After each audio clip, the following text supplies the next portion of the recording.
P T I نے ابھی سے کچھ دیر پہلے پی ٹی آئی کے جو رہنما ہیں انہوں نے ایک پریس ٹاک کی ہے اور یہ بتایا کہ جی 5 اگست کو چونکہ عمران خان صاحب کی قید کو پورا 1 سال ہو جائے گا تو 2 چیزیں ہیں جن کے اوپر غور کیا جائے گا. کل ان کی ایک میٹنگ ہونے جا رہی ہے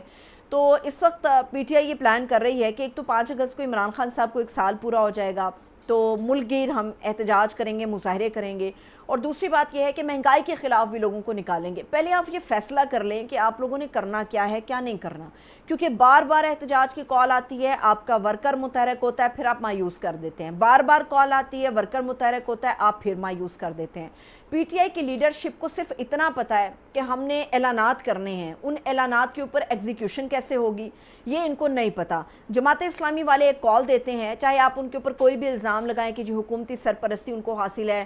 چاہے آپ یہ کہیں جی اسٹیبلشمنٹ کے وہ 10 برسہ وہ آئے ہیں, اسٹیبلشمنٹ کی معاونت انہیں حاصل ہے, انتظامی اداروں کی معاونت حاصل ہے. الزام لگانے کو کوئی بھی الزام لگایا جا سکتا ہے, بات یہ ہوتی ہے کہ کتنا جگر ہے,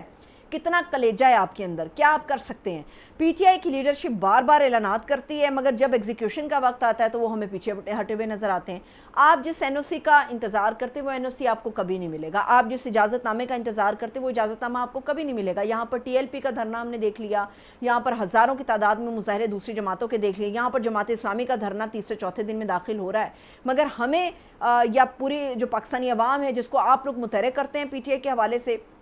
اور پھر بعد میں ہمیں سمجھ آتی ہے کہ جی این او سی کینسل ہو گیا اور وہ سب اپنے گھر بیٹھ گئے ہیں, احتجاج جو ہے وہ مؤخر کر دیا. یہ چیزیں پی ٹی آئی کو نقصان پہنچائیں نہ پہنچائیں, عمران خان اور اس کے ویژن کو نقصان پہنچا رہی ہیں, اور اس نقصان میں جو برابر کی حصے داری ہے وہ پی ٹی آئی کی یہ لیڈرشپ کر رہی ہے جن کو صرف اعلانات کا پتہ ہے مگر ایگزیکیوشن کے حوالے سے وہ کچھ نہیں جانتے. اب تیسری جو بات ہے, تیسری بات یہ ہے کہ وزیر خزانہ صاحب جو ہیں انہوں نے ابھی سے کچھ دیر پہلے میڈیا کے جو نمائندگان تھے ان سے بات چیت کی, تو اس بات چیت میں انہوں نے یہ کنفرم کیا کہ یہ جو عللے تللے ہمارے جاری رہتے تھے, یہ میں سادہ الفاظ میں آپ کو گفتگو ان کی بتا رہی ہوں کہ جو ہمارے عللے تللے جاری رہتے تھے یا حکومت جو ہے وہ سال 1.5 سال 2 سال چلانے کے لیے دوست ممالک کی طرف کشکول لے کر جاتی تھی,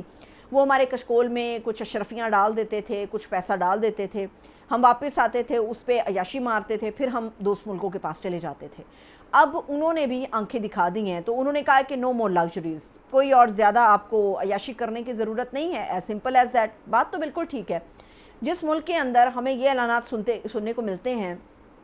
کہ ہم بہت بڑی تعداد میں آئی ٹی سٹیز بنانے جا رہے ہیں, آئی ٹی ہبز بنانے جا رہے ہیں, وہاں پر ہر روز تو انٹرنیٹ بند ہو جاتا ہے. ایون دو کہ جو تاجر کل تک مسلم لیگ نواز کا حصہ تھے یا تاجر ہمیشہ مسلم لیگ نواز کو سپورٹ کرتے آئے ہیں, وہ بھی اس وقت مسلم لیگ نواز کا ساتھ چھوڑنے کے لیے تیار بیٹھے ہیں, اور بیشتر ایسے ہیں جو کہ ساتھ چھوڑ چکے ہیں. کیونکہ وجہ یہ ہے کہ ہر روز انٹرنیٹ کی جو بندش ہے یا انٹرنیٹ کا سلو ڈاؤن کر دینا وہ ان کے کاروبار کو نقصان پہنچا رہا ہے. جو لوگ باہر کے ممالک میں بیٹھے لوگوں کے ساتھ اپنا کاروبار کرتے ہیں, جو لوگ انٹرنیٹ پر بیٹھ کر اپنے کام کو یا معمول کے مطابق اپنی سرگرمیاں سر انجام دیتے ہیں, ان کو مسلم لیگ نواز کی جو حکومت ہے یا شہباز گورنمنٹ جو ہے وہ کاٹ کھانے کو پڑ رہی ہے. اسی وجہ سے تاجر بھی اب ان کا ساتھ چھوڑ گئے ہیں. سرمایہ کار اس ملک میں آنے کے لیے تیار نہیں ہے, اور جو آنا چاہتا ہے جب وہ یہ دیکھتا ہے کہ ہمارے ملک میں حالات کیا ہیں, ٹکراؤ ہے, گورنمنٹ کا پی ٹی آئی سے ٹکراؤ ہے, گورنمنٹ کا جوڈیشری کے ساتھ ٹکراؤ ہے, جوڈیشری سے فیصلے پی ٹی آئی کے خلاف آ رہے ہیں, پی ٹی آئی جو ہے وہ ریزسٹنس کر رہی ہے. یہ جو ایک عجیب و غریب سی صورتحال ہے, اس میں کوئی بھی سرمایہ کار یہاں پر آنے کے تیار نہیں ہے. اور ابھی میں کچھ دیر پہلے پڑھ رہی تھی کہ جو فائزر کمپنی ہے غالباً اس نے بھی پاکستان کے اندر جو اپنے شیئرز ہیں یا جتنے بھی ان کے معاملات تھے, کاروباری معاملات, وہ بند کر دیں, اور جتنے بھی ان کے شیئرز تھے انہوں نے لکی گروپ ہے غالباً شاید اس کو انہوں نے فروخت کر دیے ہیں. پاکستان کے اندر سرمایہ کاری کی یہ صورتحال ہے, کوئی آنے کے لیے تیار نہیں ہے, انٹرنیٹ یہاں پر نہیں چلتا, مگر اس حکومت کی عیاشیاں. اب آتے ہیں بات عیاشیوں کے اوپر. ہمیں یہ بتایا جاتا ہے کہ مالی بحران ہے, شدید مالی بحران ہے. میں نے وزیر خزانہ کی پریس کانفرنس کا حوالہ بھی آپ لوگوں کے سامنے اسی لیے رکھا, مگر اس مالی بحران میں حکومت کی عیاشیاں جو ہیں, صرف 1 مہینے کی عیاشیاں, وہ میں آپ کو بتاتی ہوں. کیونکہ پاکستان کے اندر جب نیا سال شروع ہوتا ہے تو اس کو بھی شروع ہوئے 1 مہینہ گزرا ہے. اس 1 مہینے میں حکومت کے یہ کام ہے کہ قومی اسمبلی سیکریٹریٹ نے اس نئے مالی سال کے پہلے مہینے کے اندر جو ان کے اپنے ذاتی ملازمین ہیں, سرکاری ملازمین ہیں, ان کو 21 کروڑ روپے کی اعزازی تنخواہیں دی ہیں. مطلب باپ کا مال ہے نا کہ لوٹ لو پھوٹ لو اور دوڑ جاؤ یہاں سے. 21 کروڑ روپے کی اعزازی تنخواہیں جو ہیں وہ دی گئی ہیں. اس کے علاوہ ایک ہی مہینے کے اندر 83 لاکھ روپے کا جو کھانا ہے وہ کھا لیا گیا. اب پتہ نہیں اس کھانے میں ایسا کیا تھا کہ 83 لاکھ روپے کا کھانا نوش فرما لیا گیا ہے. اور کل کی خبر ہے یہ کہ راولپنڈی کے اندر جو ہے وہ 11 ڈسپینسریاں، آپ کو پتہ ہے ڈسپینسری بہت چھوٹی سی ایک لمیٹڈ جگہ پر بنائی جاتی ہے لوگوں کو فوری آرام، فوری ریلیف دینے کے لیے، فوری امداد فراہم کرنے کے لیے. 11 ڈسپینسریاں ہیں راولپنڈی کی جو مالی بحران کی وجہ سے بند ہو گئی ہیں کہ چلانے کے لیے پیسہ نہیں ہے. اور دوسری طرف اگر سٹنٹ کرنا ہو آپ نے تو آپ ایئر ایمبولنس لانچ کر دیتے ہو اور اس ایئر ایمبولنس کا جو ہے وہ ڈھنڈورا پیٹا جاتا ہے. مگر دوسری طرف ہم دیکھتے ہیں عیاشیاں بھی ہیں، للے تللے بھی ہیں، مگر عوام کو بتایا جاتا ہے ہم بھوکے ننگے ہو گئے ہیں، ہم مر رہے ہیں، مالی بحران ہے، ڈیفالٹ کی طرف بڑھ رہے ہیں، نچوڑو ان کو، جتنا نچوڑ سکتے ہو نچوڑو. پاکستان میں یہ کچھ ہو رہا ہے. اگر عوام یہ چاہتی ہے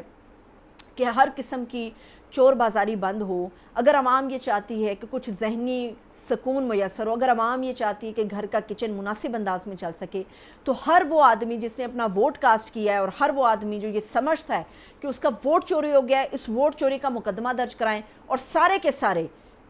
مجمع کی صورت میں عدالتوں کے اندر جائیں اور جا کر یہ کہیں کہ اس کی کھلی اور شفاف طریقے سے انکوائریز ہونی چاہیے. اس کے علاوہ کوئی دوسرا حل نہیں ہے. مجھے اجازت دیجیے، اپنا بہت سا خیال رکھیے. خدا حافظ.